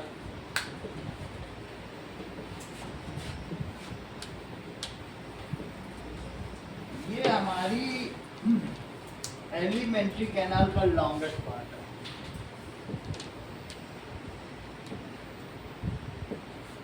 जो छोटी आंत है वो पूरी आहार नाल का सबसे लंबा हिस्सा है। अब देखिए लेंथ भी इंपॉर्टेंट है, क्योंकि इफेक्टिव एब्जॉर्प्शन के लिए length wise it is also important, which ensures the complete absorption of food. This is the site of absorption of digest food. जो अभी डाइजेस्ट हो गया, डाइजेस्ट का मतलब है इसमें टूट जाना ही डाइजेशन है। तो डाइजेस्टेड फूड कहाँ एब्जॉर्ब होता है? छोटी आंत में, that is small intestine. Hence its length matters, इसलिए इसकी जो लेंथ है वो एक इसमें अच्छा योगदान देती है। Further this is coiled structure, coiled structure है ये, हैविंग पेरिस्टाल्टिक मूवमेंट भी होता है। कई चीजें हैं, छोटी आंत सिर्फ ये नहीं है कि लंबाई है। पेरिस्टाल्टिक मूवमेंट मोनिका क्या करेगा? यस, पेरिस्टाल्टिक मूवमेंट का मतलब है which ensures the onward movement, unidirectional movement of food. वो कह रहा है छोटी आंत कैसी डिजाइन है, how the small intestine is design. तो सब कुछ लिखना पड़ेगा, सिर्फ माइक्रोविली करके पीछा नहीं छुड़ा सकते, ये भी लिखना पड़ेगा। तो पहली बात ये लंबा है, तो ये मैटर्स, लेंथ बड़ी होगी तभी तो काम हो पाएगा। इतनी मेहनत से तुम खाना खोज रहे हो, जगह जगह कमा रहे हो, और वो ऐसे ही खाना निकल जाए, अब्जॉर्ब ही ना हो हमारे लिए, तो क्या फ़ायदा है? उसको पूरा एक एक चीज़ एब्जॉर्ब होनी चाहिए। इवन आप रफेज खाते हो, उसको बोलते हो होटल वाले को, रफेज लाओ सलाद, मैं पुराना सब चीज़ क्लीन करूँगा अपनी छोटी आंत, जब नया न्यूट्रिशन जाएगा फिर अच्छे से एब्जॉर्ब होगा। जैसे ब्रश नहीं चलाते किसी चीज़ में, वैसे रफेज डाल दो, आधे घंटे वो सलाद खिलाता है, पहले खाओ सलाद, खाना आएगा पेट में। इसीलिए कि सब कुछ माइक्रोविली भी साफ हो गया, नहीं ये चीज। अब बताइए इसके आगे, इट हैज कैसा स्ट्रक्चर है? कॉइल्ड स्ट्रक्चर हैविंग पेरिस्टाल्टिक, यहाँ पर है, फिर धीरे से यहाँ सिकुड़ जाएगा, और फिर सिकुड़ने के बाद क्या होगा? ये जो चीज है यहाँ को कॉन्ट्रैक्शन, एक कॉन्ट्रैक्शन आगे बढ़ेगा, फिर अगला कॉन्ट्रैक्शन, धीरे, इससे क्या होगा बताओ? फिर एक कॉन्ट्रैक्शन। तुम एक पॉलीथीन लो और धीरे धीरे उसमें निचोड़ो, तो निचोड़ने से क्या होगा? फिर से निचोड़ो, फिर से निचोड़ो, खाना एक तरफ जाता है कि नहीं? दबा के करते हो कि नहीं? पॉलीथीन में कोई चीज़ भरी हो, तो यही चीज़ तो पेरिस्टाल्टिक मूवमेंट है जो एक तरफ हो रहा है। दबा देते हो, फिर करते हो, फिर से दबा देते हो, फिर से दबा देते हो, तो धीरे धीरे नीचे जा रहा है कि नहीं? ये क्या करेगा peristaltic movement? That is contraction and expansion. Peristaltic movement क्या होता है? कॉन्ट्रैक्ट होना, एक्सपेंड होना। So it having peristaltic movement.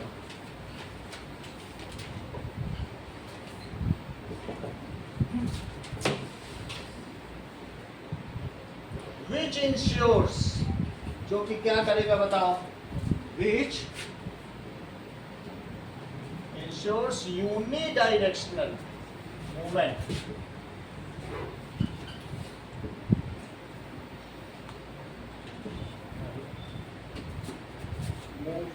of digested food. अब इसके अलावा भी क्या है? That it has माइक्रोविली भी है, दोनों चीजें हैं, वो सब हम लोग देख रहे हैं. Peristaltic movement in intestine. Peristaltic movement ये in देखो. intestine.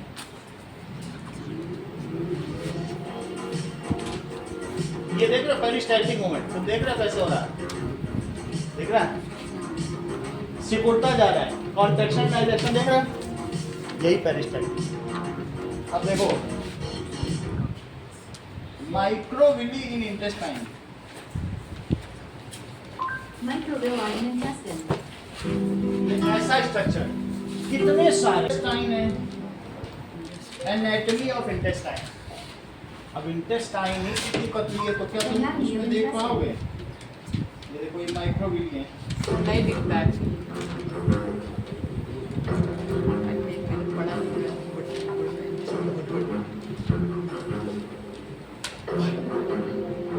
नहीं है, ठीक है. ये देखो Let me show you one of the deepest ये ह्यूमन है. In order to do that, I gotta move this chest plate. अब इसके अंदर इंटेस्टाइन है, तो इसके अंदर कहाँ दिखेगी? ये सब इंटेस्टाइन है. उसके अंदर possible नहीं है। हम लोग देख नहीं पाएंगे माइक्रोविली. Peritoneal tissue. ठीक है, बहुत लंबा होता है. चलिए, तो तीसरी चीज क्या बताई गई? It ensures unidirectional movement. अगला देखिए of digested food.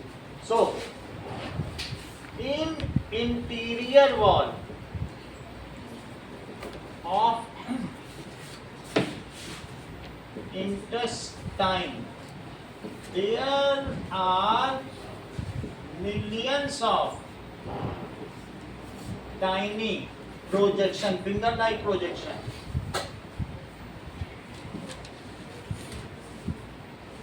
called microvilli.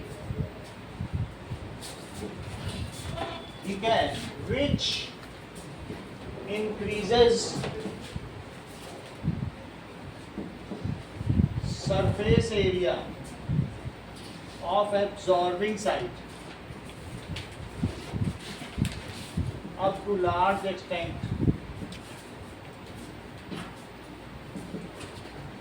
बहुत बड़ा देती है. On other side of microvilli क्या होता होगा? दूसरी तरफ माइक्रोविली है, यहाँ पर ग्लूकोज है, यहाँ पर अमीनो एसिड है, यहाँ पर फैट है, और इसके दूसरी तरफ क्या है? There are a network of blood capillaries. यहाँ पर ब्लड कैपिलरीज, तो वो चीजें इधर आ जाएंगी. तो ये बाहर की तरफ है, जैसे मैंने दिखाया. On other side of villi भी कह सकते हो, माइक्रोविली. चूंकि छोटा है इसलिए उसे माइक्रोविली कहा जाता है, अदरवाइज विली फिंगर को कहते हैं. तो on other side of villi there are blood capillaries. It such, इसका जो कंस्ट्रक्शन है, तो such structure ensures complete absorption of digested food.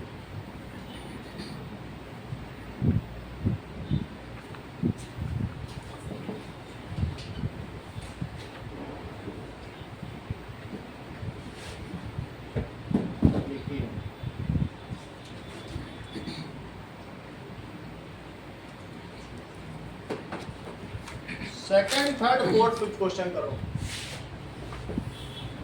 इन छुट्टियों में तुम लोगों की बहुत सारी कॉपियां सब चेक हो जाएंगी. तब सब बम्बई जाएंगी, मैं बम्बई जा रहा हूँ, वहाँ पे जाकर सब चेक कर डालूंगा. मुंबई में कहाँ पे? मुंबई में अणु शक्ति नगर थाने.